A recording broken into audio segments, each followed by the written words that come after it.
할렐루야. 한 주간도 주님의 은혜 가운데 평안하셨던 줄로 믿습니다. 아모스 3장 7절에 보면 주 여호와께서는 그 비밀을 그 종 선지자들에게 알려주지 아니하고는 결코 행하심이 없느니라. 이렇게 말씀을 하고 있습니다. 그래서 저는 오늘 이 아모스 말씀을 근거로 해서 보여주고 행하시는 하나님이라는 그러한 제목으로 함께 말씀을 나누고자 하는데요. 보여주고 행하시는 하나님이라는 그 뜻이 뭘까요? 보여주고 행하시는 하나님. 그것은 미리 답을 주시고 그리고 알게 하시고 그리고 어떠한 일을 행하시는 분이다. 그러니까 하나님께서는 무언가를 하시려고 할 때 반드시 우리들에게 그 비밀을 또한 어떠한 사실을 알려주시고 그 다음에 행하시는 분이지 예고 없이 하시는 분은 아니다.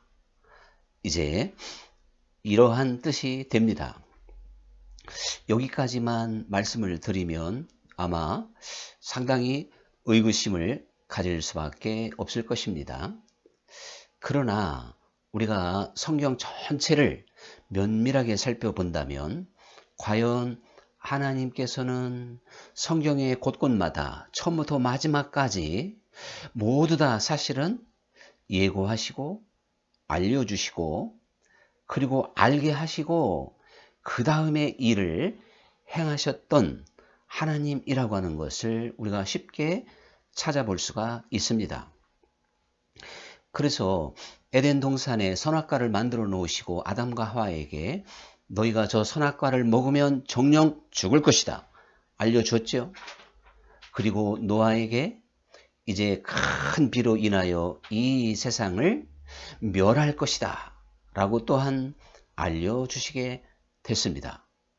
아브라함에게도 미리 알려주셔서 갈대아 우르를 떠나게 할 때 네 민족을 내가 큰 민족을 이루게 할 것이다. 이렇게 아브라함에게 그 미래를 미리 알려주시고 고향을 떠나도록 하신 분이었습니다. 그리고 그 아브라함에게 소돔성을 멸하시겠다고 하는 걸 그 비밀을 가르쳐 주셨지 않습니까? 조금 거슬러서 사실 가인에게도 가르쳐 줬습니다. 가인이 동생 아벨을 죽이고 두려움 때문에 그가 다른 사람들에게 해받을 것을 두려워해서 하나님께 제가 이제 유리하다가 누구에게 난 죽든지 죽을 것입니다 하고 하소연하니까 아니다. 가인을 죽이는 자에게는 내가 7배나 벌을 더하리라 하면서 증표를 주셨습니다. 그러니까 가인 너 안전하다. 그렇게 이제 알려주게 됐습니다.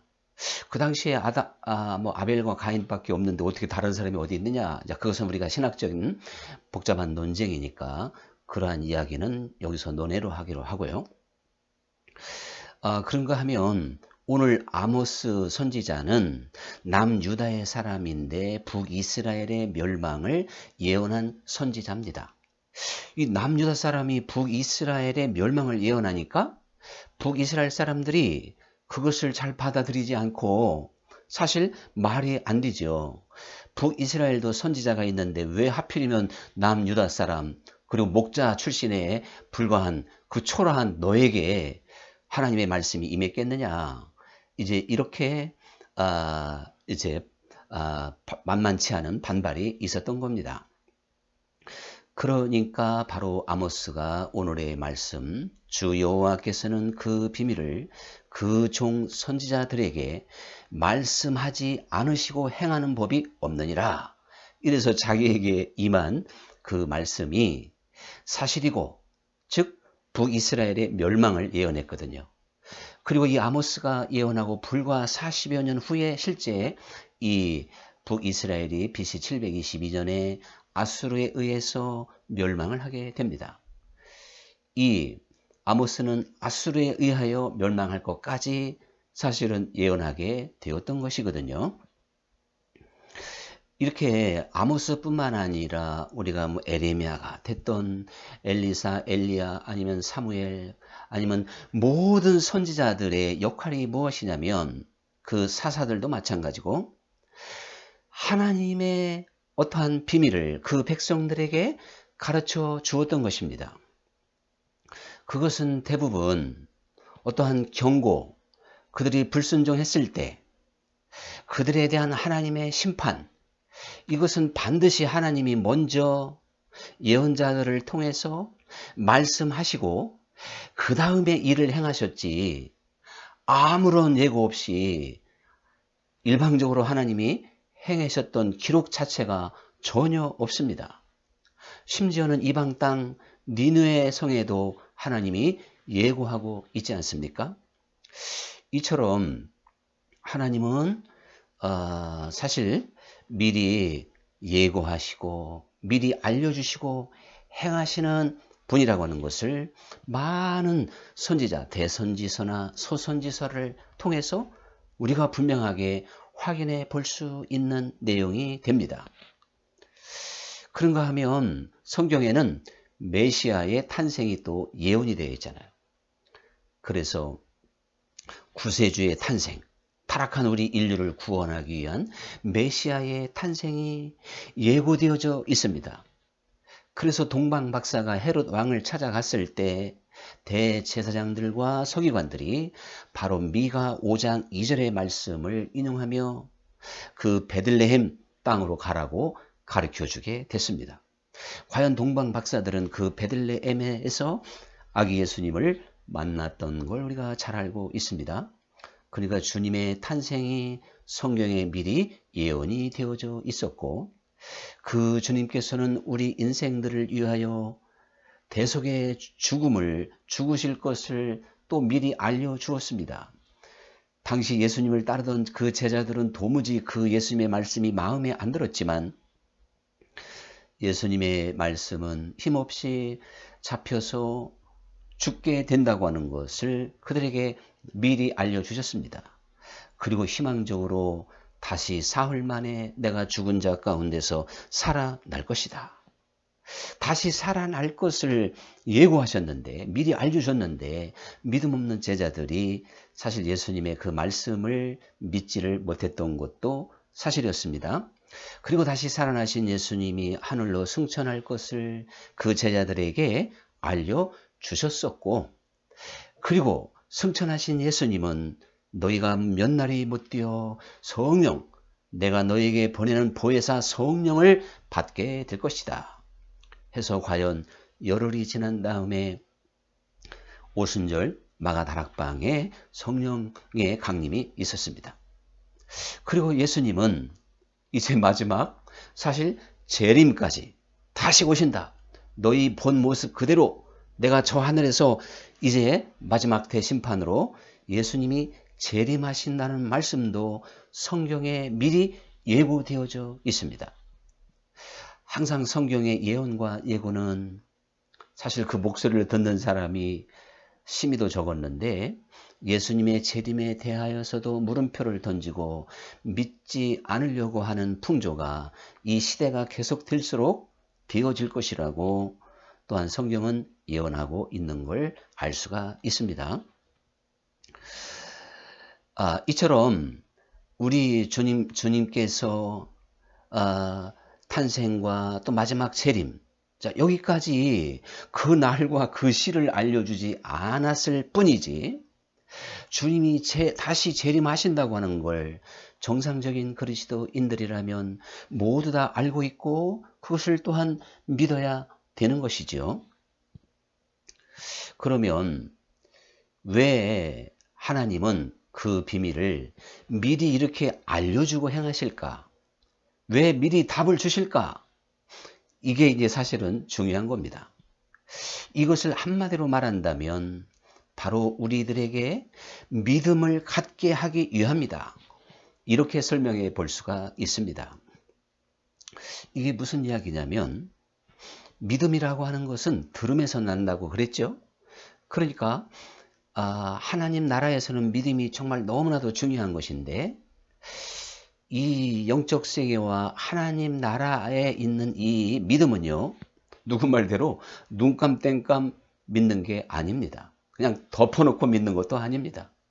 좀 우스운 말로 이렇게 열어놓고 믿는 겁니다. 다시 말하면 알고 믿는 거지 모르고 믿는 게 아니라 이거지요. 알기 위해서는 그 지식이 많아야 돼요. 근데 이 지식이 바로 그리스도로 말미암은 그 지식이라고 성경은 말씀하고 있습니다만은 우리가 사실 현대인들이 그 비행기에 자기 몸을 맡기고 저 하늘까지 아주 올라갑니다. 몇만 미터까지 올라갑니다. 그래서 그걸 고공 공포증에 있는 사람들은 비행기를 못하죠. 그러나 대부분의 사람들은 그 쇳덩어리가 하늘로 날아가는데 거기에다가 자기의 몸을 맡긴단 말이죠. 어떻게 맡길 수 있을까요? 바로 설명을 듣고 이해를 하면 지식을 갖게 되면 비행기가 뜨는 원리를 알게 되면 비행기를 탈 수가 있습니다. 또 타게 됩니다. 그런데 어떻게 해서 비행기가 뜨는지 원리를 이해 못한다면 누구도 비행기를 타지 않았기 때문에 그 후에 사람들 잘 알지 못하는 사람은 역시 타지 않을 것 아니겠습니까? 그러나 모든 것을 잘 아는 사람이라면 탈 수 있고 우주여행까지 할 수가 있습니다. 우주여행이라고 하는 건 비행기 타는 거하고는 비교가 안 됩니다. 그래도 자기 생명을 담보로 우주여행을 한다면 그만큼 그 부분에 대해서 확실하게 알기 때문에 믿고 이제 우주여행을 또한 우주 탐사를 떠나게 되는 것이 아니겠습니까? 이처럼 하나님께서는 우리들로 하여금 하나님께서 하시는 일에 대하여 믿음을 갖고 참여하며 기도하게 하시기 위하여 다 답을 주시는 거예요. 알려주시는 거예요. 그러면 하나님이 하시는 일이라고 하는 것을 우리는 믿게 되고 그리고 기도하게 되는 것입니다. 그리고 어떤 결과가 나타났을 때 과연 하나님이 말씀하시더니 이루어졌다. 그대로 됐다. 이거 하나님이 하신 일이다. 미리 하나님이 말씀하셨어야 그 다음에 하나님이 하신 일이 되지요. 다 결과가 나타났을 때 하나님이 하신 일이다. 그제서 말씀하신다면 믿음 있는 사람들은 받아들이겠지만 어떤 사람들은 아니야 그거 우연하게 됐어. 세상 말로 말하면 기적이라고 할까 운이 좋다 그럴까 이런 이야기들로 결론을 내리게 됩니다. 그러나 하나님은 하나님 하신 일에 대하여 우리에게 미리 알려주시고 통보함으로 말미암아 우리가 믿음을 갖고 기도하고 그리고 그 결과가 나왔을 때 과연 여호와께서 우리를 위하여 일하셨고 행하셨고 성취하셨나이다. 이렇게 영광 받기를 원하신다는 사실입니다. 그리고 사실은 하나님이 미리 우리에게 보여주시고 알려주셔야 어떠한 대단한 결과 앞에서도 교만하지 않는 겁니다. 또 교만하지 않을 뿐만 아니라 어떠한 하나님께서 그 일을 성취하시기까지 사실은 얼마나 고통의 시간이 있었겠습니까? 대부분 하나님의 비밀은 예수님의 탄생이 이제 2500년 이상의 시간을 걸려서 이렇게 탄생이 됐다고 우리가 이제 이렇게 이제 추산해 볼 수 있듯이 그 예언이 200년 또 40년 이렇게 몇십 년, 몇백 년, 800년 이렇게 많은 시간이 지난 다음에 미리 보여주셨던 그 내용이 이루어진 것을 우리는 성경에서 많이 보고 있습니다. 그러면 사람들은요, 하나님께서 미리 보여주지 아니하시면 대부분 실망하고 낙심을 합니다. 그러나 하나님께서 미리 알려주고 보여주었기 때문에 낙심하지 않고 실망하지 않고 소망을 갖고 기대하게 되는 것이죠. 우리가 아브라함이 70 이제 그 5세에 하나님으로부터 약속을 받습니다. 너에게 아들이 있을 것이고 그가 너의 후손이 될 것이다. 그게 결국 100세에 낳은 이삭입니다마는 75세에 미리 하나님으로부터 이렇게 알게 된 다윗이 사실 언제 후손이 생길지 기다리는 시간은 정말 대단한 시간이었어요. 그러니까 여기서 저는 하나님은 무엇이든지 미리 알려주실 뿐만 아니라 사실은요, 한 번만 알려주시고 그 다음에는 믿음으로 끝까지 견뎌라, 또 이런 분이 아닙니다. 성경에는 나와 있지 않지만 아브라함이 75세에 약속을 받고 그리고 나이가 점점점 들면서 아브라함도 우리와 똑같은 성정을 가진 사람이니까 아무래도 의구심이 가고 불안하고 그렇게 될 수가 있는 거죠. 그렇기 때문에 우리가 어떠한 분명히 알 수 있는 건 하나님께서 아브라함에게 75세에 한 번만 말씀하시고 그리고 100세 때까지 아무런 응답이 없었다, 아무런 알려짐이 없었다, 이렇게 말하기는 어렵습니다. 그것은 요셉도 마찬가지입니다. 요셉이 어린 나이에 이제 정말 저 하늘에 그 해와 달이 절하고 또 11별이 절하고 그리고 또 그 집단들도 절하는 그 집단들이 절하는 곡식단들이 말이죠. 자, 그런 것들을 아주 어렸을 때 그가 보았고 그는 그것을 분명히 믿었을 텐데 하나님께서 요셉에게 그 어린 시절 한 번 보여주고 한 번 알려주고 그의 삶에서 노예가 되고 감옥에 갈 때까지도 깜깜하셨을까요? 그렇지 않습니다. 그렇다면 요셉은 우리와 같은 사람이 아닌 거죠. 그건 특별한 사람, 마치 예수님처럼 꼭 성육신한 사람이라 해도 과언이 아닐 만큼 정상적인 이제 우리 보통의 인간은 아닌 것입니다. 그러니까 이제 그 요셉이 그렇게 하나님으로부터 어린 시절에 응답을 받고 그리고 하나님께서는 무엇이 이루어지기까지 그 다음에 아무 말씀도 안 하시고 가만히 있는 가운데 또 어느 날 갑자기 감옥에서 꺼내신 분이 아니라 이거죠. 요셉이 노예로 팔려갈 때 순간순간 위로하셨고 그리고 늘 함께 하셨고 동행해 주셨고 그리고 감옥에 가서도 위로해 주셨고 알려주셨고 네가 반드시 이 감옥문을 열고 나갈 것이다. 이것을 한 번만 아니라 하나님은 100번, 1000번, 10,000번 할 수도 있는 겁니다. 그래야 견딜 수 있는 우리 인생들인 것이죠. 그런데 그래서 저는 우리 고전 중에 이 춘향전을 참 고약한 그 소설로 보고 있습니다. 왜 그러냐면 이도령이 암행어사가 됐는데 남원고을에 내려와서 자기만을 학수고대 기다리는 춘향이에게 거지 행세를 하고 나타난단 말이죠. 마지막 희망이잖아요. 그리고 내일 죽어야 되는 춘향이 마지막 그 하루밖에 남지 않은 그 밤에 밤 11시인지 아니면 새벽 시간 1시인지 2시인지 어떻게 아주 극비리의 면회가 이루어졌는데 그 신락 같은 희망의 순간인데도 이도령은 암행어사임에도 불구하고 거지인 것처럼 춘향이를 속이고 있단 말이죠. 저는 그 대목에서 아니 그렇게 할 때 춘향이가 스스로 자기 목숨을 포기하면 어떡하나 사실 그런 생각을 제가 가질 때도 있었습니다.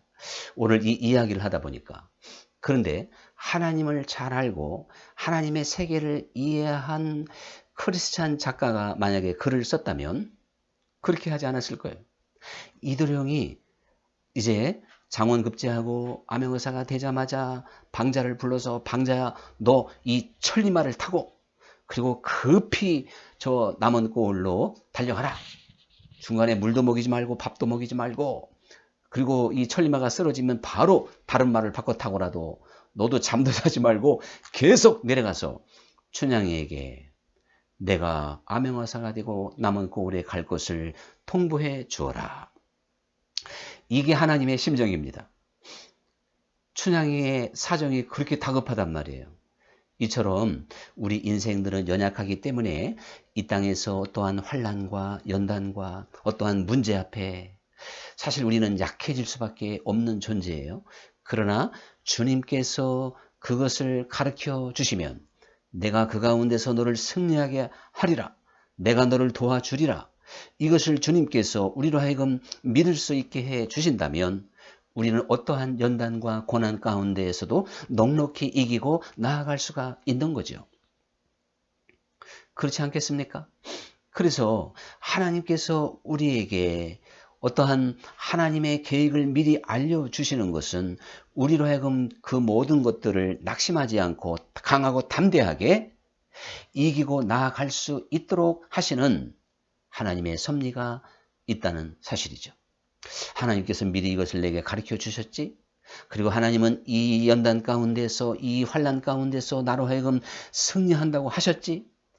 이렇게 믿음을 갖고 강하고 담대하게 그리고 기쁨과 평안함과 감사함으로 이기고 나아갈 수가 있는 겁니다.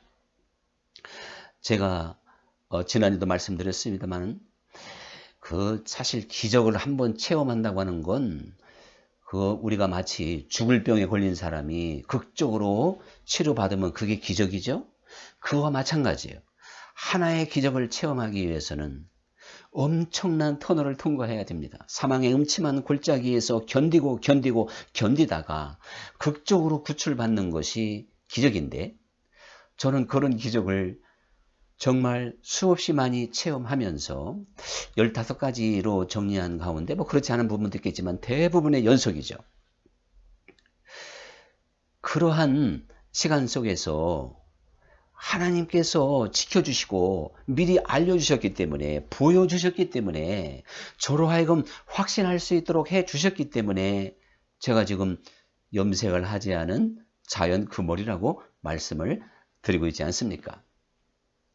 그만큼 평안하게 또한 소망 가운데 잘 이겼다는 것입니다. 다윗 같은 경우는 좀 특별한 경우입니다.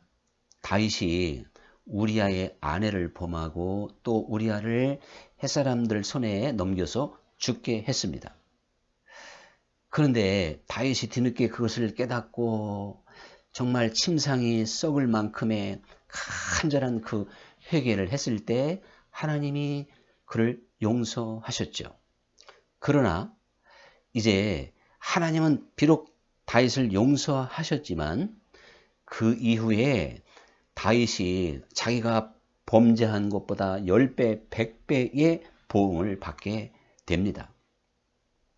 근데 하나님은 그럼 잘못하면 바로바로 보응하신 하나님이냐? 그렇지 않습니다. 그러나 보응을 반드시 하는 사람이 있습니다. 그게 바로 누구냐면 히브리서 6장에 나와 있는 대로 그리스도의 초보를 벗어나서 온전한 단계까지 간 사람. 그래서 그들을 가리켜서 저 하늘의 빛의 비추임을 받고 하늘의 은사를 맛보고 성령에 참여한 바가 되고 또한 선한 말씀과 내세의 능력을 맛보고 그러니까 이것을 6장 표현으로 말하면 장성한 분량, 온전한 분량이에요. 즉 신령한 차원입니다. 여기까지 간 사람이 범죄하면 다윗과 같은 죄를 범하게 되면 거기 히브리서에서는 타락하면 다시 용서받을 수 없다 그랬거든요. 그런데 한 번 범죄하는 거하고 타락하는 거하고는 완전히 다른 거죠. 다윗이 그 한 번 죄를 졌다 그래가지고 타락한 건 아니니까요. 다윗이 우리아의 아내를 범했을 때는 옥상에서 건의는 이러한 어떤 태평성대의 시대였기 때문에 그는 전쟁마다 이겼고 하나님이 함께 하심과 정말 히브리서 말씀 그대로 하늘의 신령한 능력과 하나님의 그 놀라운 세계를 온몸으로 경험했던 사람입니다. 다윗은 그 단계에서 신령한 사람이라 말할 수 있고 그리고 장성한 믿음의 사람이었습니다. 그가 그러한 죄를 범했을 때 그 집에 칼이 떠나지 아니하리라. 너는 은밀한 곳에서 남의 아내를 범했지만 백주의 내 아내를 다른 사람이 취하게 될 것이다. 이래서 압살롬과 암논과 다말 사건부터 시작해서 그리고 압살롬에게 이제 쫓기는 신세 그리고 후궁 10명을 압살롬이 온 백성이 보는 데서 범하는 기가 막힌 일이 벌어지게 됩니다. 그때 다윗은 미리 나단 선지자를 통해서 하나님께서 왕의 죄를 용서해 주시겠지만 그러나 앞으로 이런 일들이 벌어지게 될 겁니다.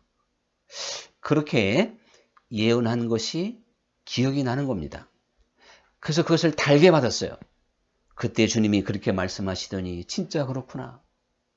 그리고 시므이 비루한 사람 시므이가 다윗을 쫓아오면서 저주해도 요압이 그를 죽일 수 있었지만 내버려 두어라.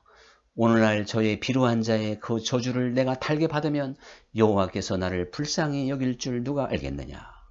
그렇게 불쌍히 여길 수 있기를 원한다고 했는데 사실 그렇게 됐던 겁니다. 그 상황에서 다윗이 화풀이하고 그 고난과 연단을 달게 받지 않았으면 그 압살롬에게 다시 나라를 찾을 수 없었다고 볼 수가 있습니다. 그런데 다윗은 자기의 죄를 용서했지만 그 후에 엄청난 일이 벌어진다고 하는 것을 미리 알게 되었고 그런 일을 당할 때마다 지당하시옵니다. 달게 받게 됐습니다. 이 설교를 들을 때 어떤 분들이 나 요즘에 그럼 하나님 앞에 보응을 받고 있나? 그렇게 생각하는 분들이 많을지 모릅니다. 그러나 제가 말씀드릴 수 있는 건 오늘 이 시대나 성경 어느 역사나 다윗과 같은 차원까지 간 사람이 많지를 않습니다. 그럼 본인이 압니다. 그리고 다윗과 같은 신령한 차원에 갔으면 그렇게 밤낮 죄를 짓는 게 아닙니다. 그가 정말 죄 가운데 넘어질 확률은 거의 없는 거예요. 그래서 하나님께로 난 자마다 죄를 범하지 아니하느니라. 아직도 신앙이 어린인데 어린이가 잘못한 것을 어른이 탓하지 않듯이 우리가 지금까지 아무리 세상적으로 살았고 방탕하게 살았고 정말 탕자처럼 살았다 할지라도 하나님은 그거 가지고 누구 말대로 째째하게 시비 거는 분이 아닙니다. 그런데 히브리서 6장에는 말씀과 같이 하늘의 빛의 비추음을 받고 신령한 은사를 맛보고 성령의 역사에 참여함을 받고 선한 말씀에 그리고 말씀과 내세의 능력을 맛보고도 즉 온전한 차원에 갔는데도 그가 죄를 범한다면 바로 그런 사람들은 하나님께로부터 죄를 범할 수 없는 강력한 그 씨가 있다고 그러지 않습니까? 그럼에도 불구하고 그가 죄를 짓게 되면 하나님은 마치 우리가 장성한 사람이 미성년자가 아닌 성인이 죄를 지었을 때 죄를 묻듯이 그에 대한 책임을 지게 하듯이 영적 세계에서도 마찬가지입니다. 그러나 사실 대부분은 아직도 어린아이 상태에서 벗어나지 못하기 때문에 그 유치한 상태에 있기 때문에 내가 죄를 못 이기는 거예요. 죄가 더 강한 거예요. 우리가 그리스도 안에서 이제 장성한 분량에 가면 사실 죄로부터 자유로워질 수가 있는 겁니다. 100% 자유는 아니지만 말이죠. 이게 바로 아버지가 온전한 것처럼 너희도 온전하라. 그래서 예수님께서 내가 너희를 이제 종이라 하지 아니하고 친구라 하리라. 이래서 주님과 교제하고 교통하고 주님 안에서 열매를 막 맺고 이러한 차원까지 간 사람이 죄를 짓는다면 또 용서하죠. 이건 다윗과 같은 케이스가 된다니까요. 그래서 우리가 주님을 알면 알수록 죄를 피하게 되는 거예요. 가장 무서운 게 죄인데 이걸 무슨 율법적으로 안 져야지 해도 안 짓는 겁니까? 우리 안에 그리스도로 말미암아 능력이 있어야 되는 거예요. 하나님 나라는 말에 있지 않고 오직 능력이 있다고. 그 능력이 은혜 안에 있는 것이고 성령 안에 있는 겁니다. 우리의 믿음이 성숙하면 그러한 능력을 얻어서 능히 우리로 하여금 죄를 이기게 만드는 것이죠. 주님께서 또한 우리들에게 미리 이렇게 예고하시고 알려주는 것은 우리로 하여금 준비하라는 말씀이 대단히 중요합니다. 이게 무슨 이야기냐면 성경 말씀을 여러분 한번 읽어보시면 거기에 모두 다 답이 나와 있습니다. 하나님은 성경 말씀에 우리에게 모든 것을 다 말씀하셨습니다. 그래서 신약에서 예언이라고 하는 건 하나님의 말씀이에요. 성경이 예언입니다. 신약의 사상은. 그러니까 이 성경 말씀에 보면 무엇이 생명의 길이고 사망의 길인지, 또 무엇이 반석 위에다가 집을 짓는 사람이고 모래 위에다가 집을 짓는 사람인지 이걸 다 가르쳐 주었지 않습니까? 우리를 또한 그리스도의 신부라 말씀하시며 이 세상 사는 동안 마지막 공중 혼인잔치에 참여하기 위하여 우리가 계속 단장해 가야 된다고 하는 것을 알려주었습니다. 이게 바로 열처녀의 비유 가운데서 지혜로운 5처녀의 이야기입니다. 이렇게 성경의 모든 비밀을 다 우리에게 알려주셨어요. 그래서 우리는 무엇보다도 이 성경을 깊이 상고하고 알기를 힘써야 됩니다. 그리고 그 성경 말씀을 내 삶 속에서 적용해야 됩니다. 성경 말씀에 내가 세상 끝날까지 너희와 함께 하리라. 내가 너희를 고아와 같이 버려두지 않겠다. 이렇게 말씀하신 말씀을 내가 환난 가운데, 고난 가운데 아무도 나를 도와주지 않을 듯한 외로움과 고독 속에서 그 말씀이 적용이 돼야 되는 거예요. 환난 날에 나를 부르라. 내가 너를 건지리니 네가 나를 영화롭게 하리로다. 이렇게 하신 말씀을 또한 붙잡고 환난 날에 적용해야 됩니다. 하나님의 말씀은 바로 내 말씀이고 내가 다 적용해도 하나님이 뭐라고 하지 않고 오히려 너 잘한다 이렇게 말씀하시는 거예요. 성경 66권이 나에 대한 말씀이라니까요. 그래서 그것을 먹고 그것을 내 생활 속에 그대로 받아들이고 적용하고 믿고 따라가는 타인의 말씀이 아니라는 사실이에요. 타인 입장에서는 또 그 사람의 말씀이 되겠습니다만은 이렇게 적용해야 되는데요. 여러분 제가 마지막으로 오늘 주제와 조금 핀트가 오고 나는지는 모르겠습니다만은 아담의 이야기를 선악과 이야기를 하다 보니까 사실 그 선악과를 먹지 마라. 여기에서 하나님이 알려주신 바가 많이 있는데 정령 죽으리란데 또다시 사실은 우리가 생각해 보면 선악과가 있었고 생명과가 있었습니다. 근데 아담과 하와가 선악과를 먹다 보니까 그만 선악을 분별하게 됐습니다. 지금까지는 선악의 그 개념이 없었기 때문에 비판과 판단과 정죄하지 않은 거예요. 근데 선악과를 먹음으로 이제는 정죄하고 또한 비판하고 판단하는 그러한 사람들이 돼버리고 말았습니다. 그래서 선악과를 아담은 하와에게, 하와는 뱀에게 자꾸 이렇게 전가시키고 서로를 이제 비판하는 그러한 입장에 서게 된 것이죠. 이러한 아담과 하와가 생명 과일을 먹고 영생할까 하니 그 에덴 동산에서 추방시켰다는 것입니다. 이렇게 선악과를 먹고 지금 죽은 아담과 하와가 다시 생명 과일을 먹으면 영생하게 된다는 것이죠.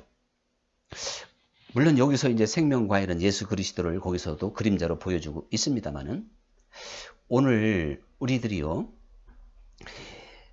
그리스도인들 또한 하나님의 자녀들이 믿음의 비밀 가운데 이 선악과 수준에 머무는 신앙인들이 돼서는 안 됩니다. 우리가 하나님의 말씀을 배우고 알고 진리를 깨달으면 선악을 분별하게 됩니다. 확실하게 무엇이 선이고 무엇이 악인지. 그래서 때로는 우리가 그러한 차원에만 머물면 사실은요 언제나 비판과 판단의 수준에만 머물게 돼요. 다른 사람을 잘 용납하기가 어려워요. 물론 우리가 비판도 하지 않고 판단도 하지 않고 이렇게 살아가는 게 정상이라는 건 아닙니다. 우리 주님께서도 형제가 잘못하면 1대1로 가서 권하라. 그것도 아니면 두세 사람, 그것도 아니면 교회 이름으로, 그것도 아니면 이방인처럼 여겨라 해서 비판받아야 될 것에 대하여 그냥 눈 감고 지나가는 건 하나님의 뜻이 아니라고 하는 걸 분명하게 말씀하고 있는데, 그럼에도 불구하고 형제가 잘못하면 7번씩 70번이라도 용서해 주어라. 이렇게 또한 말씀을 하시기도 했습니다.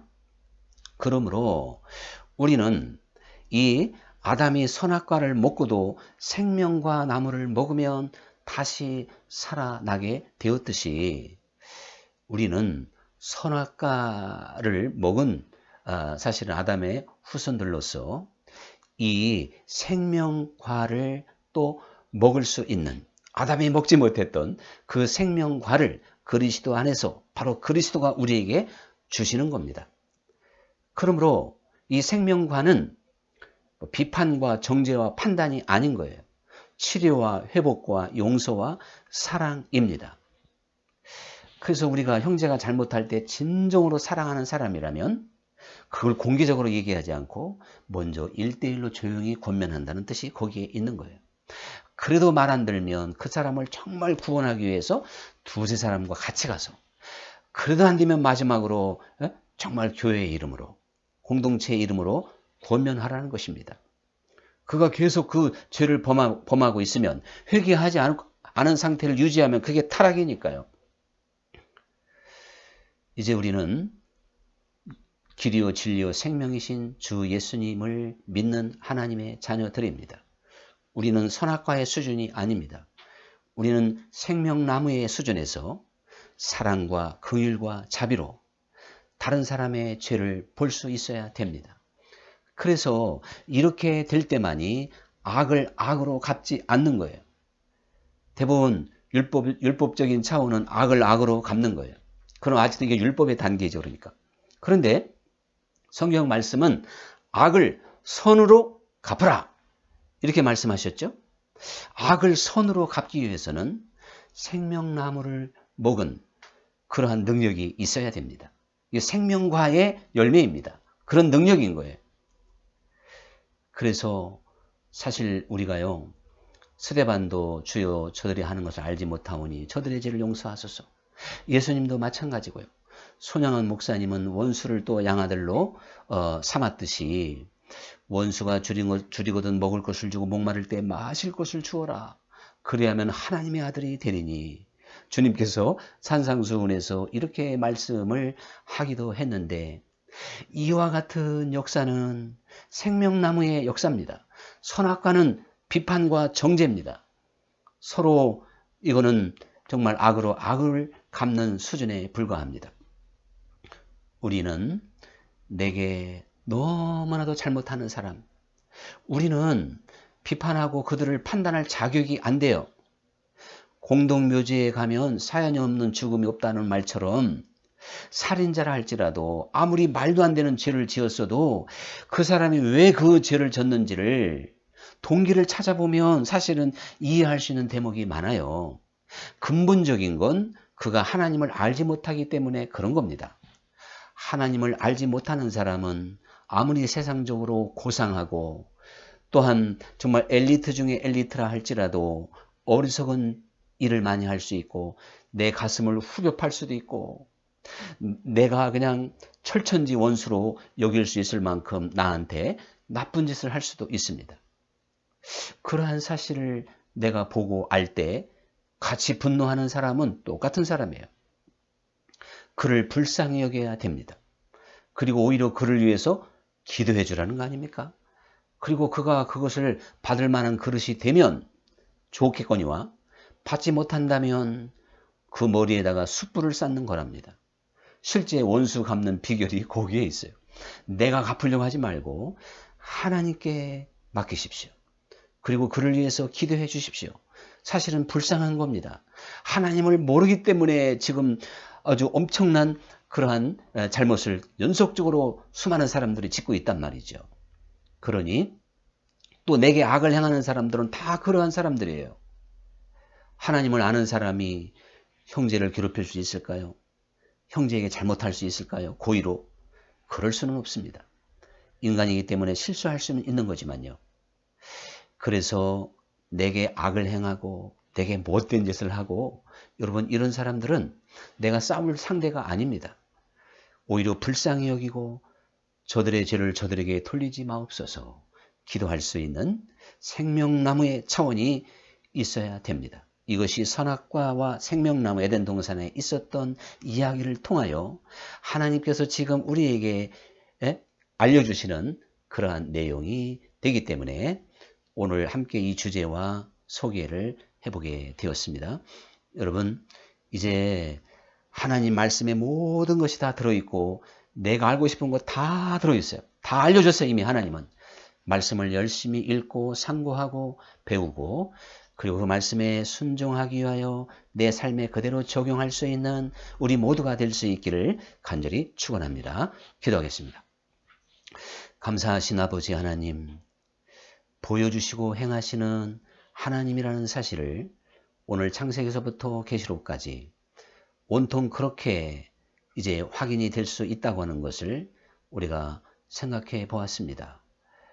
우리에게 모든 것을 주님은 지금도 알려주시고 있사온데, 주님, 하나님의 말씀에 잘 알려져 있음을 우리가 다시 한번 기억하고, 특별히 원수에 대해서도 어떻게 하라고 하셨는지를 우리는 이미 보았고 하나님은 알려주었습니다. 여기에 순종하는 것이 믿음의 길인 줄 믿습니다. 우리 모두 다 하나님의 말씀, 내게 주신 말씀을 그대로 순종하고 적용하는 복된 삶이 되게 하여 주옵소서. 예수님 이름으로 기도하옵나이다. 아멘. 할렐루야. 한 주간도 주님 말씀을 적용하시면서 순종하는 삶이 될 수 있기를 주의 이름으로 축원합니다. 감사합니다. 다음 주에 또 뵙겠습니다.